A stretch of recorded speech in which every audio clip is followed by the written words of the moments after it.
Hello, this is Eloisa James, and I am going to introduce you to my first book in the Lindau series called Wilde in Love. I'll just start by saying, look at this cover. I had so much fun at this cover shoot.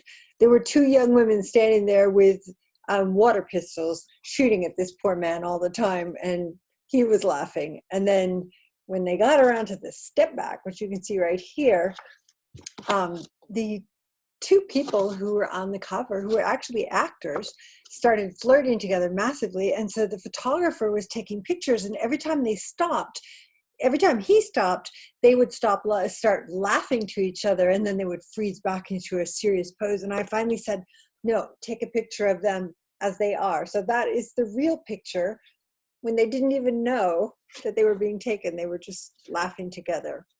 So I'm going to read you the beginning of Wilde in Love, which is, as I said, the first in my Lindau series.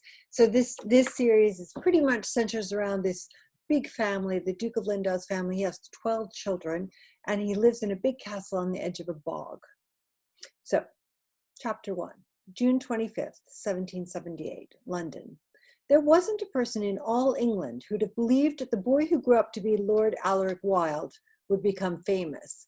Infamous? That was a possibility. His own father had given him that label after Alaric was sent down from Eton at the age of 11 for regaling his classmates with stories of pirates. Piracy wasn't the problem. The problem was the uncanny way young Alaric had depicted his small-minded Etonian instructors in the guise of drunken sailors. These days he avoided portraying self-righteous Englishmen, but the impulse to observe had never left him. He watched and summarized whether he was in China or an African jungle. He had always written down what he saw. His Lord Wilde books were the consequence of that impulse to record his observations, a drive that appeared as soon as he learned to write his first sentences. Like everyone else, it never occurred to him that those books could make him famous. And he didn't think any differently when he rolled out of his berth on the Royal George. All he knew in that moment was that he was finally ready to see his family, all 8 siblings, not to mention the Duke and Duchess. He'd stayed away for years, as if not seeing his elder brother Horatius's grave would make his death not true. But it was time to go home.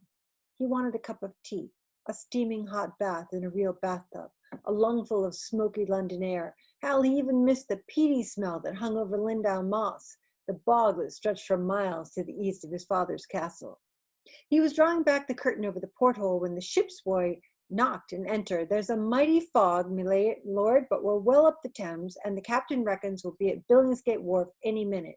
His eyes shone with excitement. Up on the deck, Alaric found Captain Barsley standing in the prow of the Royal George, hands on his hips. Alaric started towards him and stopped, astonished. Through the fog, the dock glimmered like a child's toy, a blurry mass of pink, purple, and bright blue that separated into parts as the ship neared the pier. Women. The dock was crowded with women, or more precisely, ladies, considering all the high plumes and parcels waving in the air. A grin tugged at the corner of Alaric's mouth as he joined the captain. What in the devil is going on? I expect they're waiting for a prince or some such foolishness. These passenger lists they print in the Morning Chronicle are utter rubbish. They're going to be bloody disappointed when they realize the Royal George hasn't a drop of royal blood aboard, the captain grunted. Okay, so they have a little conversation, and they're talking, but the captain wasn't listening.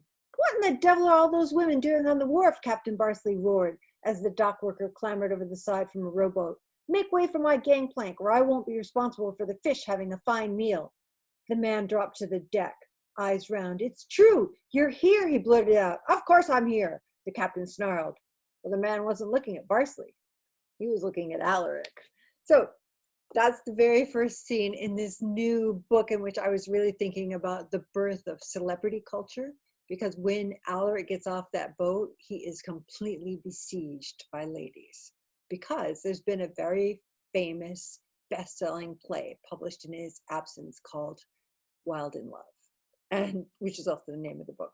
But the hard thing is when he meets a very docile, extremely self-possessed young woman who would have nothing to do with someone like that, someone who has women trying to climb the steps, trying to climb the stone walls around the castle in order to get a lock of his hair, etc. So I set up this wonderful clash between two gentle, womanly behavior and the onset of celebrity culture. And it was a lot of fun, not just for this scene when Alaric comes out of the lake either. So I hope you love it, and I hope you're doing well.